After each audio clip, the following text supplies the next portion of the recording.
साबिर साहब, मीनवाइल हम ये देख रहे हैं कि एक कैंपेन भी चल रही है जो सोशल मीडिया पे भी चल रही है। जो कुछ चैनल्स एक मौकफ लिए हुए हैं वो एक साइड पर हैं, कुछ कोई और बात कर रहा है।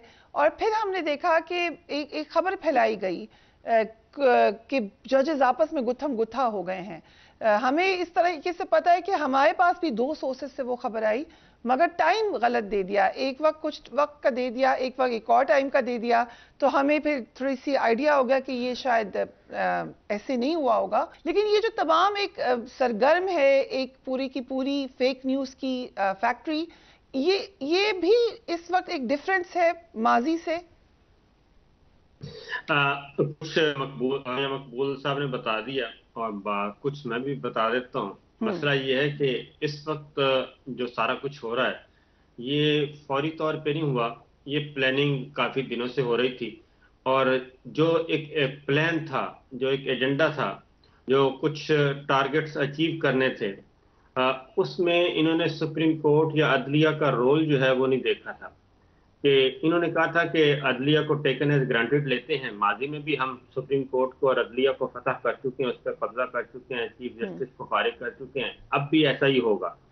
उससे पहले एक माहौल बनाया गया और ये माहौल बनाने के लिए इन्होंने कोशिश की। और इसमें कोई शुबा नहीं कि अंदर हर सिस्टम में कोई ना कोई स्पॉट फिक्सर, कोई ना कोई स्पॉइलर अंदर मौजूद होता है और उसके बाद फिर बाहर से कोशिश होती है।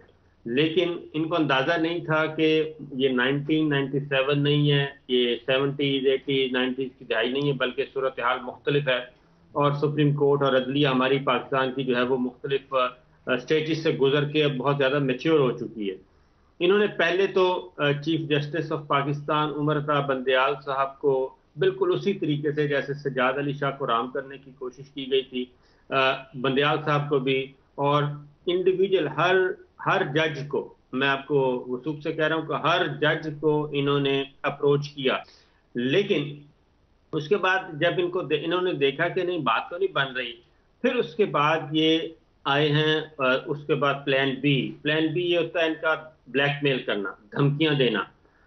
उसके बाद धमकियां और उससे भी बात नहीं बनी, तो फिर अगला स्टेज जो था, उन्होंने कहा कि नहीं, अब हम अपने जो असासे हैं खुफिया उनको जाहिर करते हैं। फिर एक एक करके आवाज आना शुरू हो गई। और वही बात, ये इल्जाम तो लगाते हैं कि व्हाट्सएप, जनाब व्हाट्सएप से ये हो जाता है, तो व्हाट्सएप के जरिए फिर मैसेजेस कन्वे हुए। मैं व्हाट्सएप के जरिए से मुख्तलिफ लाइक माइंडेड को, जो हम ख्याल कहते हैं, इन्हीं की अपनी टर्मिनोलॉजी, अपने हम ख्याल को इन्होंने व्हाट्सएप के जरिए भिजवाना शुरू कर दिए कि जनाब आज ये हो गया, आज 4th फ्लोर पे हुआ, आज 3rd फ्लोर पे हुआ, आज 2nd फ्लोर पे हुआ। माहौल बनाने की कोशिश की गई। जब वो भी ना बना, उसके बाद भी चीफ जस्टिस उमर अता बंदयाल साहब और वो उन्होंने अपना एक हियरिंग जारी रखी। क्योंकि ये लड़ाई कहां से शुरू की, जिस दिन जो नोट पुट किया गया, गुलाम महमूद डोगर को जब वापस भेजा, गुलाम महमूद डोगर को जब वापस भेजा, उसी दिन से वहां से स्टार्ट किया इन्होंने। और पहले एक जज को टारगेट किया, ऑनरेबल जज जस्टिस नकवी साहब को। फिर इन्होंने उसमें एक और एडिशन की, जस्टिस एजाजुल हसन साहब को लेके आए। फिर जलसे में लहराया गया, क्योंकि ये प्रेशर करते जा रहे थे। जुडिशरी रेजिस्ट कर रही थी और रिस्ट्रेंट का मुजाहरा कर रही थी, लेकिन वो अपना काम कर रही थी, ये उसको रोक रहे थे। उसके बाद मरीम साहबा आ गई जलसायाम में। उन्होंने कहा जी अब तो मेरे पास पावर है और सारा सिस्टम मुझे सपोर्ट कर रहा है। और सिस्टम से मुराद सिस्टम था कि पूरा सिस्टम मेरे साथ है, तो देखते हैं क्या होता है। उन्होंने ना जजेस को छोड़ा, ना रिटायर्ड जर्नैलों को छोड़ा, ना मौजूदा जर्नैलों को, ना मौजूदा जजेस को। ये सारी चीजें जुडिशरी के अंदर भी एक रिएक्शन होता गया कि ये हो क्या रहा है, कि जुडिशरी आइन और कानून के मुताबिक सिर्फ इतना काम करने चाह रही है कि आइन पे अमल दरामद हो जाए, 90 दिन के इलेक्शन हो जाए। जुडिशरी ने ऐसा क्या गुनाह कर दिया है? फिर इन्होंने 3-4 और फुल कोर्ट का सिलसिला खड़ा किया। फुल कोर्ट के पीछे छुपने की कोशिश की, फैसला आ गया, फैसला इंप्लीमेंटेशन शुरू हो गई। फिर इन्होंने कहा कि नहीं, ये तो 3-4 है, ये 2-4 है, ये 2-3 है। असल इशू से मसला हटा दिया। असल इशू क्या था? लड़ाई शुरू हुई थी 90 दिन के अंदर अंदर इलेक्शन, आइन पे अमल करना है। इन्होंने सारी लड़ाई को डाइवर्ट किया और लेकिन इस ये तरह बदकिस्मती। तो साबिर भाई उन्होंने वो अचीव कर लिया जो वो करना चाह रहे थे, लेकिन यही नहीं, तो अचीव करना उसमें, चाह रहे थे। लेकिन अचीव वो नहीं कर सके। असल तो अचीव क्या था, इनकी टाइमलाइन सेट की हुई थी ना। टाइमलाइन क्या थी मैं आपको बता देता हूं। ये जो लड़ाई की खबरें फैलाना कि जी लड़ाई होगी, ये एम्बेरस है ना, एम्बेरस करना किसी को। फिर जजेस को भी ये कहा गया। असल मामला क्या था? असल मामला ये था कि ये एक टाइमलाइन सेट करके बैठे थे कि हम लेजिस्लेशन करेंगे, इनको हम्म। सस्पेंड कर देंगे 184(3) के तहत। हम्म। और जैसे ही हम लेजिस्लेशन करेंगे ये कानून पास हो जाएगा। ठीक अब है। ईवान सदर इनके पास नहीं है। ईवान सदर में फारूक लकारी साहब उस वक्त थे, लेकिन सदर अलवी उनसे कहीं ज्यादा समझदार और कहीं ज्यादा रजिस्ट करने वाले। फारूक लगारी साहब वो खेल रहे थे, इधर उधर कर रहे थे, हम्म। क्योंकि लगारी साहब उस खेल का हिस्सा भी थे। सदर अलवी उस खेल का हिस्सा नहीं थे, ये जो कुछ हो रहा था। तो ये बड़ा इसलिए इंटरेस्टिंग है, उस वक्त सदर के पास पावर भी ज्यादा थी, अब सदर के पास इतनी पावर नहीं हाँ, है, उसके इसके बावजूद इसके असर्ट किया है बावजूद प्रेसिडेंट ने अपने आप इसके को। बावजूद इसके बावजूद प्रेसिडेंट अलवी जो हैं, उन्होंने एक अच्छा डिसीजन किया और रजिस्ट किया। रजिस्ट करने के बाद उन्होंने जब वापस भेजा, मैं अब आपको ये कोड अनकोड बता रहा हूं कि इन्होंने कहा कि ये ज्यादा से ज्यादा क्या करेंगे। प्रेसिडेंट वापस भेज दिया। उसके बाद इन्होंने कहा हमारे पास 10 दिन और होंगे, हम्म। और 10 दिन जब वापस भेजेंगे तो 20 तारीख से हम विक्ट्री स्टैंड पे पहुंच जाएंगे। 20 तारीख को जो पूरे दिन हो जाने थे, कानून आज खुद कानून बन जाना था। और उसके बाद ये इन्होंने 20 तारीख के बाद 21 तारीख को ये गजट नोटिफिकेशन सब कुछ प्रोसेस करके। बड़ा बड़ा इंटरेस्टिंग आपने एनालिसिस कर दिया है कि क्या होने जा रहा था, कहां से शुरू हुआ और आगे कहां तक गए, अब हम कहां पर खड़े हैं। साबिर शाकिर साहब, हम बात कर रहे हैं कि जो मुश्किल वक्त आया पीटीआई पे वो अभी कम होता हुआ तो नजर नहीं आ रहा है। दोबारा हम क्रैकडाउन देख रहे हैं। अली जैदी साहब को उठाया गया, सोशल मीडिया एक्टिविस्ट को उठाया गया, कुछ यंगस्टर्स को पता नहीं है कि वो किधर हैं। ये हमने एक दोबारा सर्ज देखी है इसके अंदर। जमान पाक में अटैक के बाद कुछ दिनों के लिए खामोशी हुई थी, अब दोबारा हम एक सर्च देख रहे हैं। खबरें भी अब ओपनली बताया जा रहा है कि इमरान खान साहब और बुशरा बीबी को शायद ईद पे या ईद के दौरान गिरफ्तार कर लिया जाए। ये प्लान करके ये कौन सा प्लान बना है?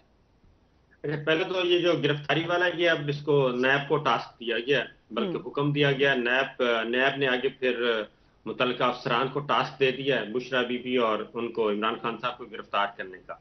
और ये भी ख्वाहिश का इजहार किया गया है कि इनको वहीं रखना है, बुशरा बीबी को वहां रखना है जहां मरियम साहिबा को रखा गया था, और इमरान खान साहब को उस बैरक में रखना है जहां पे शहबाज शरीफ साहब और नवाज शरीफ साहब थे। ये तो एक फैक्ट है, और देखते हैं कि कब ये अमल पजीर होता है। लेकिन एक चीज आप टाइमलाइन नोट करें हम्म। कि ये कब होता है, ये सारा कुछ सिलसिला कब शुरू होता है गिरफ्तारियों का, और हल्ला बोला जाता है और अटेम्प्ट की जाती है। ये उस वक्त किया जाता है जब बैक डोर पे कुछ ऐसे मैसेजेस, ऐसी वाइब्स आती हैं कि अब भाई बहुत हो गया, अब आप बातचीत को सेट करें और इमरान खान के साथ अपने मामला तय करें और पॉलिटिकल डायलॉग के जरिए आप प्रोसेस को आगे बढ़ाएं। जब भी ये मैसेज गया है, जब हम्म। भी ये मैसेज गया है, उसके फौरन बाद 24 घंटे भी नहीं गुजरते कि एक नया, एक एग्रेसिवली गवर्नमेंट की तरफ से एक्ट किया जाता है। हम्म। इस वक्त भी एक होता है अगर मुझे इनके अलाउ अंदर। करें साबिर शाकिर साहब, आपकी ट्वीट भी है मेरे सामने। आपने मौलाना फजल रहमान की स्टेटमेंट पे कहा कि किसको सुना रहे थे कि इमरान खान से बातचीत नहीं करेंगे, या आप इसी से रिलेटेड बात कर रहे हैं फिर? ये बिल्कुल वो मैसेज नहीं गया, और वहां पे भी यही बात हुई कि आप आपस में बात करें, क्योंकि इसहाक डार साहब को पहले भी दो कौमी सलामती कमेटी के इजलास उसमें कहा गया कि भाई आप इमरान खान का रोना धोना बंद करें, आप बताएं आपके पास क्या है प्लान, आपके पास है कोई रोड मैप। वो रोड मैप आज तक तैयार नहीं हुआ। कौमी सलामती कमेटी के इजलास के बाद जब उसमें कुछ नहीं हुआ, फिर इन कैमरा सेशन हुआ, उसमें भी बात नहीं बनी। अवाम खड़े हैं, इलेक्शन का मांग रहे हैं, अवाम इनके साथ नहीं है। अवाम के साथ पाकिस्तान की फौज ने कहा हमने चलना है, हम उनकी उमंगों के मुताबिक काम करते हैं। ये मैसेज उसके बाद राजा परवेज अशरफ साहब मिलते हैं मौलाना फजल रहमान साहब से, वो उनके कान में कहते हैं कि मौलाना गेम ओवर हो गई है, अब हम बैठ के बात करते हैं, और इलेक्शन एक दिन करवाना है तो फिर कौमी असम्बली तोड़नी पड़ेगी। सिंध असम्बली हम तोड़ने के लिए तैयार हैं, बलूचिस्तान असम्बली टूट जाएगी, तो हम पीछे आते हैं, थोड़ा सा आगे जाएंगे तो ये इलेक्शन करवाते हैं। तो लिहाजा इमरान खान साहब से मुज़ाकरात करें। राजा परवेज अशरफ साहब ने जैसे ही उनके कान में बात की, मौलाना ने बात की नवाज शरीफ साहब से, मौलाना ने बात की मरीम साहिबा से, शहबाज शरीफ साहब उधर एन उसी वक्त शहबाज शरीफ साहब से सिराजुल हक साहब बात करते हैं, सिराजुल हक साहब बात करके इमरान खान साहब के पास चले जाते हैं, वहां से पॉजिटिव वाइब्स आती हैं।